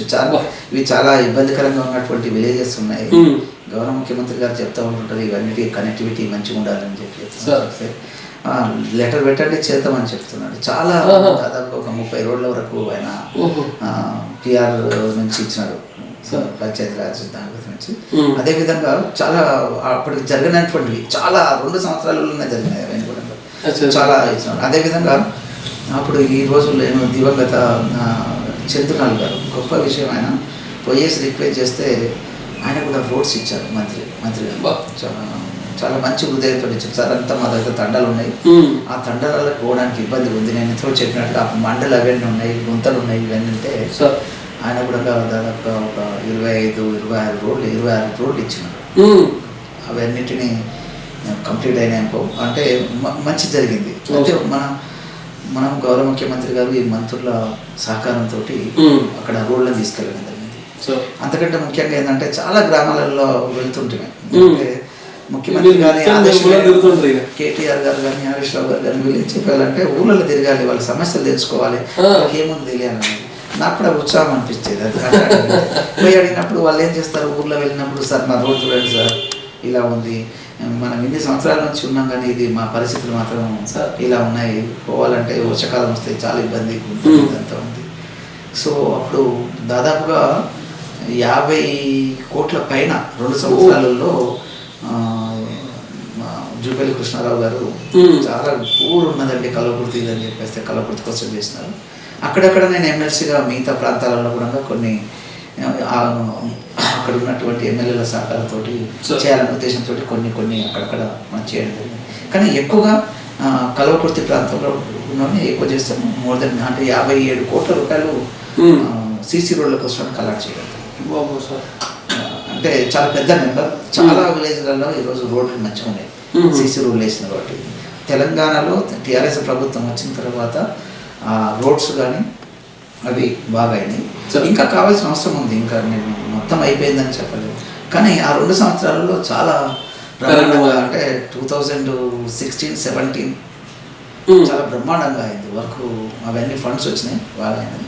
ఇప్పుడు కూడా జరుగుతుంది. గౌరవ ముఖ్యమంత్రి గారు ఆశీస్సులు ఉన్నాయి కాబట్టి చెప్పాలంటే ఏదైనా కూడా మంచిగా అడుగుతారు, మంచిగా చేస్తారనే ఉద్దేశంతో తీసుకెళ్ళినారు. బ్రహ్మాండంగా జరుగుతారు. అవి నేను ఎప్పుడు గుర్తుపెట్టుకునేటువంటి అక్కడ ఉన్నటువంటి సాగునీరు రావడం కోసం చేసినటువంటిది. అక్కడ కోర్టు కేసులు ఉంటే వాటిని పక్కకు పెట్టించేసి సైడ్ నుంచి తీసుకొచ్చేసేసి రైతులకు మనం కొంత నా తరఫు నుంచి కూడా మనం వాళ్ళకి సహకారం చేసేసి ఆ డబ్బులు ఇచ్చేసి వాళ్ళకు చేసినాం. అది ఒక మంచి కార్యక్రమం జరిగింది. చాలా మంది గుర్తు చేసేసారు అక్కడ ఊళ్ళలో. ఎక్కడ వెళ్ళా మీకు చెప్తున్నారు ఇక్కడ మన పొలాలు అంటున్నాడు రాజన్న మా కస్టడీ నారాయణ సార్ పుణ్యమని చెప్తున్నారు సార్ కేసీఆర్ గారు. కానీ ముందైతే మీరున్నారు కదా సార్, మీరుండే కదా సార్. అది నాకు వాస్తవంగా చెప్పాలంటే మంచి పేరు తీసుకొచ్చినది. అట్లనే సీసీ రోడ్స్ కావచ్చు, బీటీ రోడ్స్ కూడా తీసుకొచ్చినాం. అవి కొంత మంచి జరిగింది. హైదరాబాద్ దగ్గరగా ఉంది. తర్వాత ఇంకా కూడా ఏంటిదనంటే బాగా గుర్తుపెట్టుకున్నటువంటిది గౌరవ ముఖ్యమంత్రి గారికి సార్ మా కలవకుర్తికి అప్పుడు డీలిమిటేషన్ అంటే మామూలుగా ఇవి చిన్న జిల్లాలను చిన్న గ్రామ పంచాయతీలను చేయాలి తండాలని చెప్పేసినారు. అప్పుడు నాకు మంచి అవకాశం ఉండే. అక్కడ కాంగ్రెస్ నుంచి ఉన్నటువంటి ఎమ్మెల్యే కాబట్టి ఇక వాళ్ళు యాక్టివ్గా ఉన్నా కూడా మనం మనం ముందుకు తీసుకెళ్లేటువంటి పరిస్థితి ఉంటుంది. సార్ మన పిఆర్ మినిస్టర్ అప్పుడు జూపల్లి గారు కూడా బాగానే చేసినారు. తర్వాత ముఖ్యమంత్రి గారి దగ్గరికి తీసుకెళ్లేసి అందరూ జిల్లాకు సంబంధించిన వాళ్ళు ఉన్నప్పుడు ముఖ్యంగా కలవకుర్తి ఆ ప్రాంతంలో పుట్టాను కాబట్టి నేను ఎక్కువగా ఫోకస్ చేస్తాను. అయితే ఆ తండాలకు అన్నిటి కూడా కావాలంటే గ్రామ పంచాయతీలు చేస్తున్నారు. అప్పుడు అది 94 గ్రామ పంచాయతీలు ఉంటే ఈరోజు 160 గ్రామ పంచాయతీలు అయినాయి. ఆ రోజు చిన్న చిన్న వాటికి అన్నిటి కూడా అని చెప్పేసి చేసినారు. అక్కడ వరకు గౌరవ ముఖ్యమంత్రి గారు అన్నారు, సార్ మాకు ఆడియో ఆఫీస్ కావాలి సార్ ఇది అని అడిగాను. లేదు నారాయణ రెడ్డి ఇది ఇవ్వడానికి లేదన్నారు. అసలు ఒకటే మాట అడగలేము కదా, ఎందుకంటే ఫిజిబిలిటీ ఉండదు, అక్కడేముంది దగ్గర దగ్గరగానే అని చెప్పేసి చెప్పారు. అయితే ఆ రోజు ఇక్కడ ఏంటిదంటే మరి అలాంటప్పుడు దగ్గరగా ఉన్నప్పుడు ఏ జిల్లాలోనైనా కలవచ్చు ఎక్కడైనా. అయితే ఇక్కడ కొన్ని మండలాలు కావాలని అంటే కడతాలు ఒకటి మండలం అయితే అంటే కరెక్ట్ చెప్పినా అది చేయాలని చెప్పేసి చూసుకోండి ఫిజిబిలిటీ ఉంది అని చెప్పేసి కలెక్టర్కు అక్కడ ఉన్న వాళ్ళకు చెప్పేసి చూస్తే ఉంది సార్ అని వాళ్ళు కూడా చెప్పడం ఒక మండలి ఏర్పడింది. చాలా హ్యాపీగా ఫీల్ అయినాను, ఏదో సాధించమన్నట్టుగా చేస్తుంది గౌరవ ముఖ్యమంత్రి గారు, ప్రజల ఆశయం ఏదైతుందో అదే చేస్తున్నాం. కానీ మధ్యన మనకేంటంటే మన ద్వారా ఒక మాట చెప్పినందుకు ముఖ్యమంత్రి గారు చేస్తున్నారని ఒక చాలా హ్యాపీనెస్ ఉంటాయి. కానీ అయితే అదే టైంలో హైదరాబాద్ దగ్గర ఉన్నది, తర్వాత రంగారెడ్డికి ఇవన్నీ కూడా అందరూ కలిస్తే బాగుంది అనే ఉద్దేశం నాకు ఉండే. అయితే కొంతమంది ఏంటంటే విడిపోతుంది అనే ఫీలింగ్ కూడా మన వాళ్ళకు ఉండదు. అది బాగా ఆలోచన చేసిన ఏదైనా మంచి కోసడానికి మనం ముందుకు వెళ్తే బాగుంటుంది అని చెప్పేసి సార్ని అడగడం జరిగింది. ఆ ప్రాంతం నుంచి సార్ 4 మండలాలనే కడతాలు కూడా కలిపేసి రంగారెడ్డిలో కలిపితే బాగుంటుంది అని చెప్పేసి సార్ నాకు ఎంత ఫస్ట్ టైం వారితో మాట్లాడాం.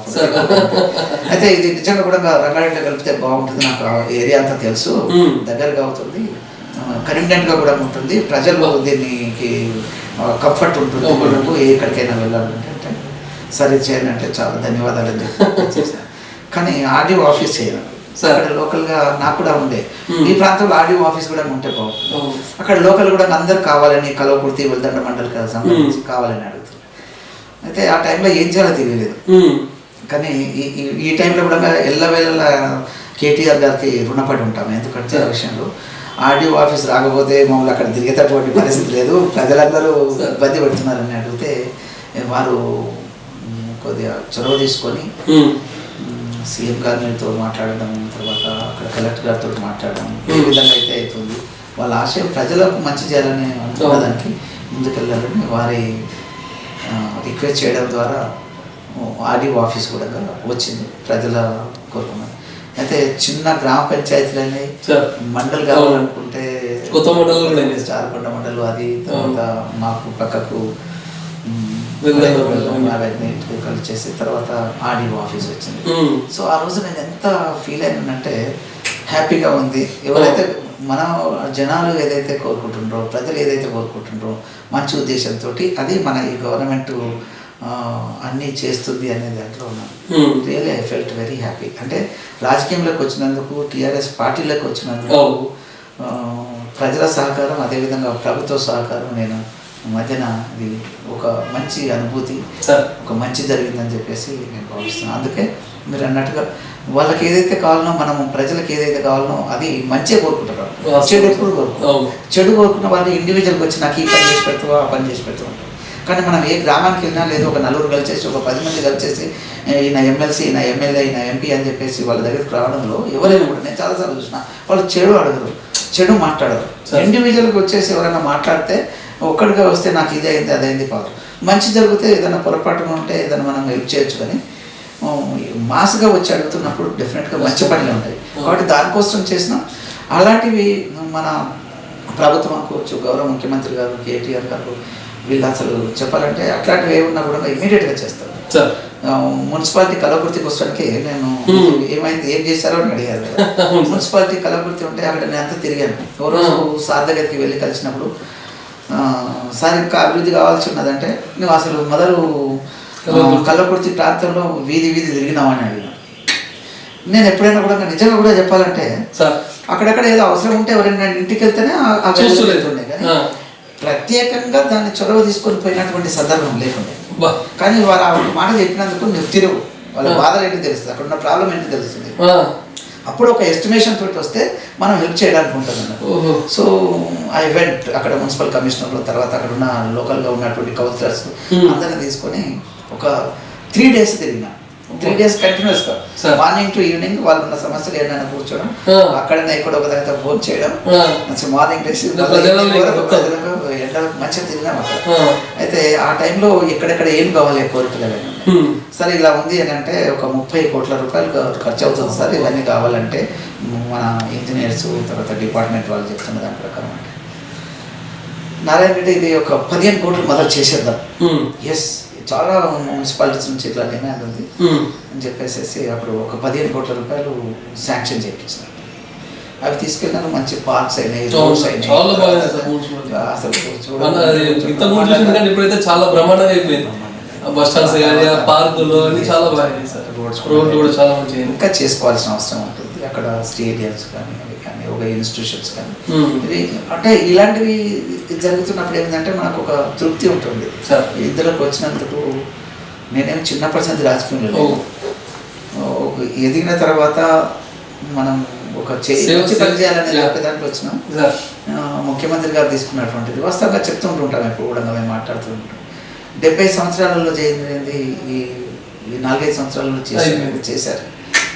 ఇంకా చేసుకోవాల్సింది, మనం అప్డేట్ చేసుకోవాల్సింది ఇవన్నీ ఉంటాయి మరి చేస్తున్నాం. కానీ చాలా ర్యాపిడ్ డెవలప్మెంట్ అనేది 2014 తర్వాత, ముఖ్యంగా 2016-17లో చాలా బ్రహ్మాండంగా అయింది. నేను చూస్తుంటే అది ఇప్పుడు కూడా అది కొనసాగుతూనే ఉంది. మీకు అన్నీ తెలిసినట్టు, ఎందుకంటే సార్ ఉద్దేశం బీద వాళ్ళను పైకి తీసుకొచ్చేసేసి వాళ్ళు దేహి అనుకుంటా వాళ్ళు బ్రతకాలనేది వారి ఉద్దేశం.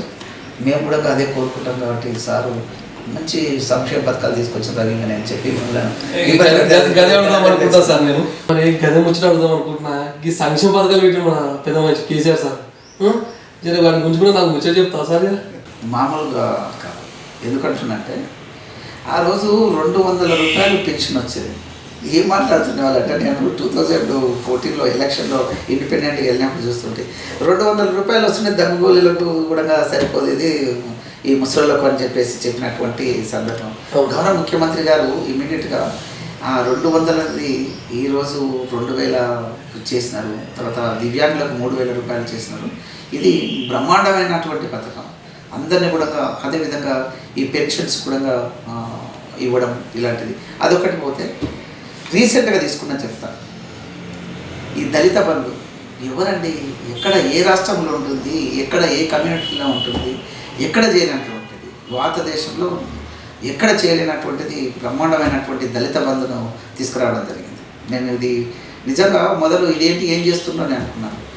ఇప్పుడు ప్రాజెక్టు అంటే ఒక మంచి ఉద్దేశంతో తీసుకుపోయినది, ఒక్కొక్క కాన్స్టిట్యూన్సీలో చేసుకుందామని చెప్పేసి అన్ని కుటుంబాలకు ఇస్తామన్నారు. ఈరోజు ఒక్కొక్క కాన్స్టిట్యూన్సీలో 100 మందికి సెలెక్ట్ చేసేసి ఇప్పుడు మార్చిలో కూడా ఇవ్వాలని చెప్పినారు. మొన్ననే గౌరవ మంత్రివర్యులు హరీష్ రావు గారు కూడా చెప్పడం జరిగింది, ఇది ఖచ్చితంగా ఇది ల్యాండ్ అవ్వాలి, ఇదంతా కంప్లీట్ చేయాలి, 100 మందికి ఒక్కొక్క కాన్స్టిట్యూన్సీలో ఫస్ట్ చేయాలి, నెక్స్ట్ బడ్జెట్లో మళ్ళీ మనం ఇవి అలొకేట్ చేసుకుంటాము, బడ్జెట్ కూడా బ్రహ్మాండంగా అవుతుంది అని చెప్పేసి చెప్పుకుంటూ వచ్చేసినారు. అయితే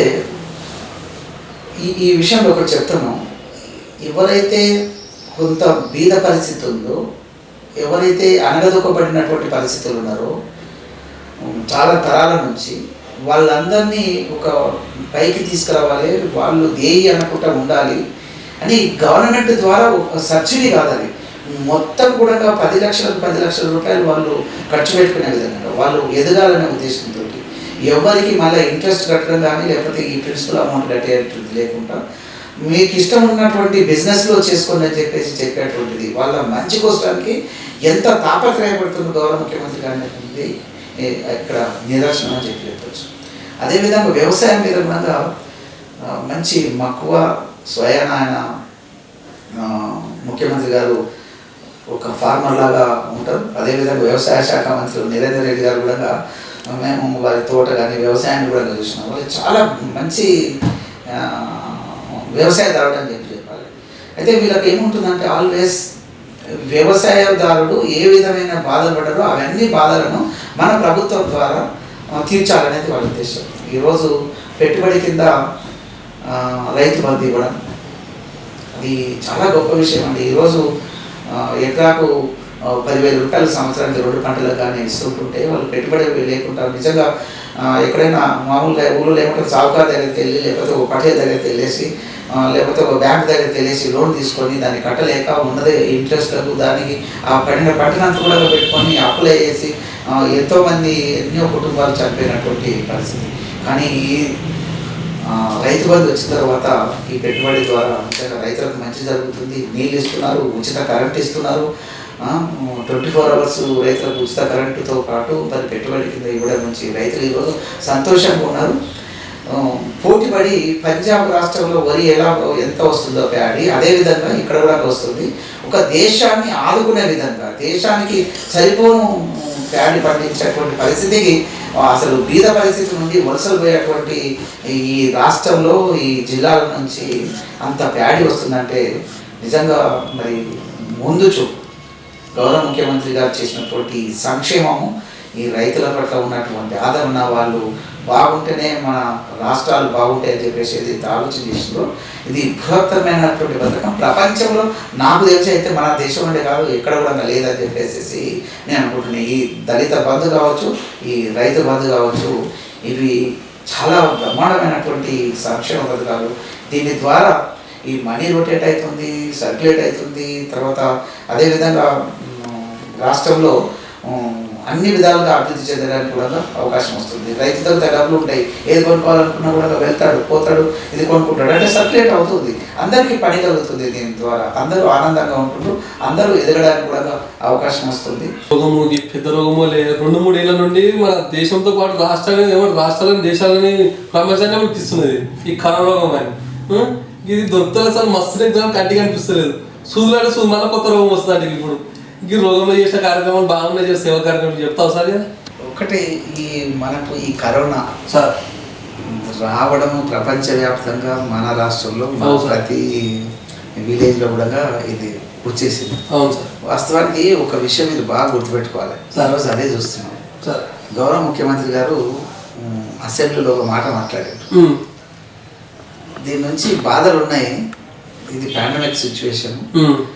అయితే ఇది కూడా అంటే వారి యొక్క ఉద్దేశం దాని తీవ్రత ఉన్నా కూడా అది ముందు చూపుతోటి ఒక మాట చెప్పినాడు గౌరవ ముఖ్యమంత్రి గారు అసెంబ్లీలో మాట్లాడారు. ఇది అన్ని రోగాల మాదిరిగానే ఇది కూడా ఒక రోగం, ఇది సివియర్గా ఉంది, నో డౌట్. దీన్ని కూడా పారాసిటమాల్ మాదిరిగా దీనికి కూడా ఒక మందు అనేది వస్తుంది, రావాల్సిందే, చేయాల్సిందే, అది వేసుకుంటే తగ్గిపోయేటువంటిదే ఉంటుంది అన్నారు. ఆ రోజు ప్రతిపక్ష వాళ్ళు ఏం మాట్లాడుతున్నారంటే ఇదేంటిది అసలు ఇట్లా మాట్లాడుతుంటారు, ఇంతమంది ఇట్లా అవుతుంటారు. కూడా ఒక పాండమిక్ సిచ్యువేషన్. అసలు ఏంటంటే ఒక రోగి సంతోషంగా ఉంటే అది రోగం తగ్గుతూ వస్తుంటుంది. అయితే వారు ఏంటంటే ఒక కాన్ఫిడెన్స్ క్రియేట్ చేయడానికి అసెంబ్లీ సాక్షిగా ఆ విధంగా చెప్పడం అంటే ఒక ధైర్యం చేసి ఆ మాట చెప్పడం జరిగింది. నిజంగా ఈ రోజు ఏముంటుంది, ఇప్పుడు 2 రోజులు 3 రోజులు ఉండిపోతుంది, దీనికి భయపడలేనటువంటి పరిస్థితి వచ్చింది. ఒక కోల్డ్ దగ్గు ఎలాగైతే ఇంతవరకు వస్తుందో తరతరాల నుంచి అందరు చూస్తున్నటువంటిదే ఇది కూడా ఒక డిసీజ్ మాదిరికి వచ్చేసింది. దీనికి భయపడితే మనం ఏ పని చేయలేం, మనం సక్సెస్ అవ్వలేం, అసలు ఇంట్లోనే ఉండిపోతాం. కాబట్టి గౌరవ ముఖ్యమంత్రి గారు చెప్పినది ఈ రోజు ఏవో మాత్రలు వేసుకుంటున్నాం, మరి 3 రోజులకు 5 రోజులకు తగ్గుతుంది. ఫస్ట్ ఉన్న సిచ్యువేషన్, ఆ తర్వాత లాక్డౌన్ చేయడం జరిగింది, అందరూ భయపడడం జరిగింది, భయపడి చాలా మంది చనిపోయారు. వాస్తవంగా చెప్పాలంటే భయపడి చనిపోయిన వాళ్ళు ఎక్కువ మంది ఉంటారు. ఈరోజు ప్రభుత్వం కూడా అలా చెప్పిందని వదిలిపెట్టలేదు, ఒక కాన్ఫిడెన్స్ క్రియేట్ చేస్తూ ఆరోగ్యంగా ఉండడానికి, భయపడకుండా ఉండడానికి చేస్తూనే హాస్పిటల్స్ పరిస్థితి మెరుగుపరచాలనే ఉద్దేశంతో అందరికీ అందుబాటులో తీసుకురావాలని చెప్పేసి. ఎందుకంటే ఆక్సిజన్ బెడ్స్ కావాల్సి వస్తుంది. ఆక్సిజన్ బెడ్స్ కోసడానికి వేలాది కోట్ల రూపాయలు ఖర్చు పెట్టేసేసి అత్యధిక ప్రాధాన్యత ఇచ్చి గౌరవ ముఖ్యమంత్రి గారు ఈ బెడ్స్ని ఇంక్రీజ్ చేయడం జరిగింది. ఫస్ట్లో ఈ బెడ్స్ లేదు కాబట్టి నేను చచ్చిపోతానేమో, నిజంగా కూడా ఆక్సిజన్ లేకపోతే నేను చచ్చిపోతానంట. అట్లా భయపడి చాలా మంది పోయినటువంటి పరిస్థితి ఉన్నది. నేను దాని గురించి ఎక్కువ మాట్లాడు అంటే ఆ పాండమిక్ సిచ్యువేషన్ అర్థం చేసుకొని గౌరవ ముఖ్యమంత్రి గారు ప్రభుత్వం తరఫుకి వెళ్ళి ఏ విధంగా చేయాలి, హాస్పిటల్స్ని ఏ విధంగా చేయాలి, డాక్టర్స్ను ఏ విధంగా అరేంజ్ చేసుకోవాలని చెప్పేసి డాక్టర్స్ కూడా చాలా బాగా పనిచేస్తున్నారు. నేను కొత్తలో మీరు అడిగినారు కదా ఇప్పుడు మీరు ఏం చేసినారు అని చెప్పేసి ఆ పాండమిక్ సిచ్యువేషన్లో ప్రజాప్రతినిధిగా మేము తిరగడానికి కొద్దిగా అవకాశం ఉంది. గౌరవ ముఖ్యమంత్రి గారు చెప్పినారు అన్నీ అంటే ఏమంటారు మాస్కులు పెట్టుకొని మీరు ప్రజలకు దగ్గరికి వెళ్ళేసేసి దూరంగా ఉండేన కూడా ఏ విధమైన ధైర్యం ఇవ్వాలి, ఏ విధంగా ఆదుకోవాలి వాళ్ళకి ఏదైనా ఇబ్బందికరంగా ఉంటే అనేది వారు చెప్పడం జరిగింది. వారి ఆదేశం మేరకు గౌరవ కేటీఆర్ గారు కూడా మంత్రి గారు కూడా అదే చెప్పినారు, గౌరవ ముఖ్యమంత్రి గారు కూడా చెప్పినారు జరిగింది. దాన్ని ఏంటిదంటే మనకున్న దాంట్లో ఆ రోజులో మాస్కులు ఇమీడియట్గా లేవు, ఒక మాస్కులు తయారు చేయడం, తర్వాత శానిటైజర్స్ కొనిపించుకోవడము, అవన్నీ చేసేసి మా ప్రాంతంలో ముఖ్యంగా ఈ కలకుర్తి ప్రాంతం అక్కడ తిరిగినప్పుడు వాళ్ళకందరికీ కూడా ఈవెన్ గవర్నమెంట్ ఎంప్లాయీస్ కానీ అక్కడ ఉన్నటువంటి ప్రజలకు ఎవరైతే సర్వ్ చేస్తున్నారో సర్వీస్ చేస్తున్నారో వాళ్ళకందరికీ కూడా ఫస్ట్ ఫేజ్లో ఇవి ఉచితంగా తీసుకెళ్ళేసి ఇవ్వడం జరిగింది. ఒకరిని చూసి ఒకరు ఏంటంటే అప్పుడు నిత్యావసర వస్తువులు కూడా లాక్డౌన్ పెట్టినారు కాబట్టి నిత్యావసర వస్తువులు కూడా లేకుంటుండే, బియ్యం అనుకోవచ్చు, కూరగాయలు కావచ్చు, పప్పు దినుసులు, నూనె అట్లాంటివి కూడా ఒక కిట్ లాంటి తయారు చేసేసి చాలామందికి ఇవ్వడం జరిగింది. అయితే దీన్ని చూసేసి అక్కడ మా ప్రాంతంలో ఎంపీపీలు కావచ్చు, అక్కడ కడతాల ఎంపీపీ కంబ్లీ మోతే నాయక్, తర్వాత ఆమంగల్లో వాళ్ళు ఇప్పుడు నాతో అనుకుంటారు ఆమంగల్లో అనిత విజయ్ అని చెప్పేసి వాళ్ళు, తర్వాత భాస్కర్ రెడ్డి, యాదగిరి రెడ్డి అని చెప్పేసి, తర్వాత హనుమనాయక్ అని, వీళ్ళందరూ కూడా ఏంటంటే మాకు ఉన్నాయి డబ్బులు, ఈ ఉన్న దాంట్లో బ్రతికిన రోజులు అందరూ పంచుకుందాం అన్నట్టుగా వాళ్ళు ఈ కిట్స్ తయారు చేసేసి మేము ఇస్తామండి. నేను ఒకసారి స్టార్ట్ చేస్తే వాళ్ళందరూ కూడా కలిసేసేసి కిట్స్ తయారు చేసి బియ్యం బస్తాలు తయారు చేసేసి 25 కేజీల 50 కేజీల బియ్యం బస్తాలను, కూరగాయలను, పప్పు దినుసులు అంతా ఒక కిట్ లాగా తయారు చేసేసి శానిటైజర్తో పాటు చాలా మందికి ఇచ్చినారు. అప్పుడు హాస్పిటల్లో పనిచేసేటువంటి ఆ బృందాన్ని కూడా ఇవన్నీ కూడా ఇవ్వడం, ఇంకా కూడా కొంతమందికి ఇవన్నీ కొనుక్కోలేకపోతే ఏదైనా చేయాలని 1000 రూపాయలు, 500, 2000 కూడా ఊళ్ళల్లో వాళ్ళను ఐడెంటిఫై చేసేసి వాళ్ళకి ఇచ్చి మీరు సేవ చేస్తుంటే ఇది ఇంకా బాగా చేయాలని చెప్పేసి అవన్నీ చేసినటువంటిది. అంటే ఒకరిని చూసి ఒకరు మేము చేసేది అందరికీ చేయలేకపోవచ్చు, ప్రతి ఇంటికి చేయలేము, కానీ ఇది చేయడం ద్వారా ఏంటంటే అంతటా కూడా స్ప్రెడ్ అయిపోయింది. ఆ పాండమిక్ సిచ్యువేషన్లో మనకు ఉన్న దాంట్లో మనం కొంత హెల్ప్ చేసినాం అనేది ఒక తృప్తి ఉంది. డెఫినెట్గా అందరూ కూడా చేసినారు. అక్కడ నిజంగా ఆ టైంలో ప్రతి ప్రజాప్రతినిధి కావచ్చు, తర్వాత అక్కడ ఉన్న సోషల్ సర్వీస్ చేసేటువంటి వాళ్ళు ఉన్న వాళ్ళు ముందుకు వచ్చేసి చేయడం జరిగింది.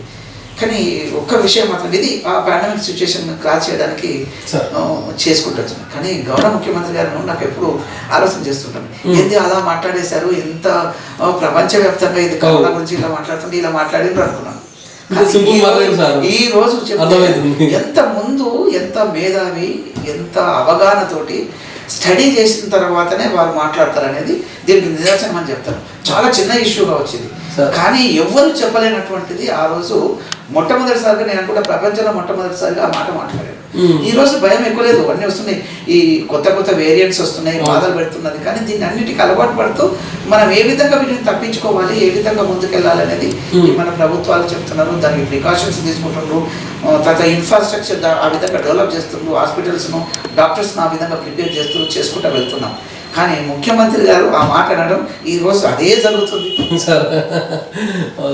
వస్తాం కదా, అందరూ ఒప్పుకోవాల్సిందే కదా. ఆ రోజు అందరూ ప్రతిపక్ష వాళ్ళు ఏదో మాట్లాడారు, వాళ్ళకి నోటికి వచ్చింది మాట్లాడారు అనుకోండి, కానీ ఇది చేసినటువంటి సందర్భం చాలా గొప్పగా ఉందండి. మీరు ఎమ్మెల్సీగా ఇన్ని కార్యక్రమాలు చేశారు, ఇక్కడ టైం కూడా వస్తుంది మనకు, మీరు ఎప్పుడు నిత్యం ప్రజలలో ఉంటుంటారు, మరి మీరు మహబూబ్నగర్ జిల్లాని ఏ విధంగా చూడాలనుకుంటారు సార్?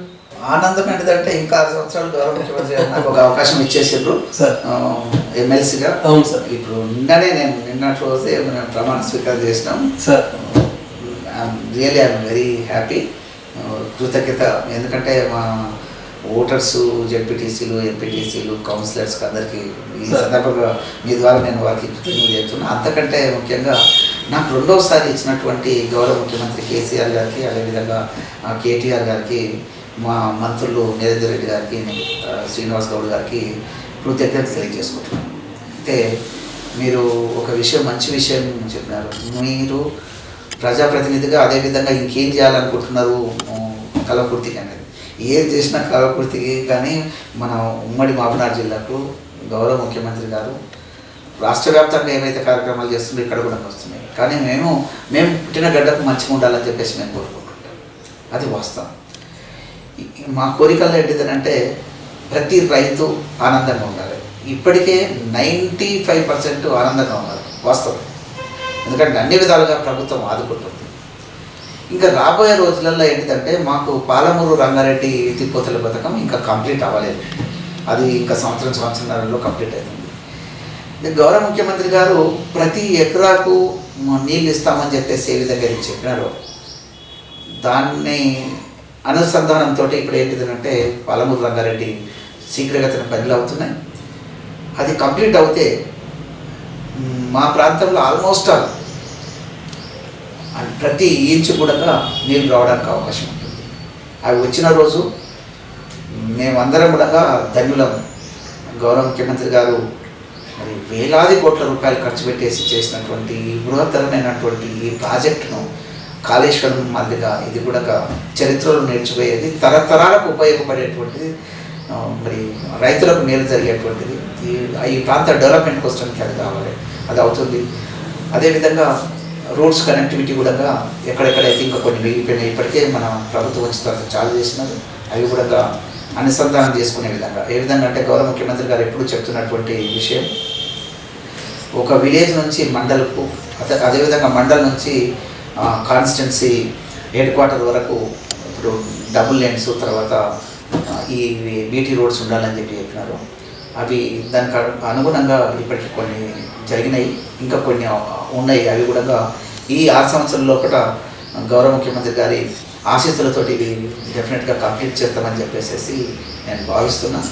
అదేవిధంగా ఈ సంక్షేమ పథకాలు ఏవైతే ఉన్నాయో కళ్యాణ లక్ష్మి కావచ్చు, రైతు బంధు కావచ్చు, దళిత బంధు కావచ్చు, తర్వాత ఈ పెన్షన్స్ కావచ్చు, ఎవరినైతే ఆదుకోవాలని చెప్పేసి దివ్యాంగులకు స్టార్ట్ చేస్తున్నటువంటి కావచ్చు, ఇవన్నీ ఎన్నో స్కీములు చెప్తుంటే ఇంకా వందలాది స్కీమ్స్ ఉన్నాయి అవి ఉపయోగపడేటువంటివి. అవన్నిటి ద్వారా తప్పనిసరిగా ఈ రైతులే కాదు, ఈ బిజినెస్ పీపుల్ ఎవరైనా కూడా సంతోషంగా ఉండే విధంగా కల్వకుర్తి ప్రాంతం కానీ ఉమ్మడి మహబూబ్నగర్ జిల్లాలో ఉండే విధంగా నేను పూర్తిగా వారి కోష్టానికి ఆహర్నిశలు రాబోయే రోజులలో పనిచేస్తానని చెప్పేసి నేను తప్పనిసరిగా భావిస్తున్నాను. ఇట్లనే మీరు ప్రతినిధిగా ప్రజలలో ఉంటూ ఒక విద్యావేత్తగా విద్యార్థులకు మంచి సూచనలు ఇచ్చుకుంటూ ఇలా మంచి మంచి పనులు చేయాలని కోరుకుంటే వేస్తే సార్ మనం దూరం పోవాలి. అవుతున్నాను. చాలా సంతోషం రాజన్న గారు పిలిచి ఇక్కడ వరకు వచ్చినారు, సంతోషం. మంచి ముచ్చట్లు మాట్లాడుకున్నాం, చాలా బాగుంది.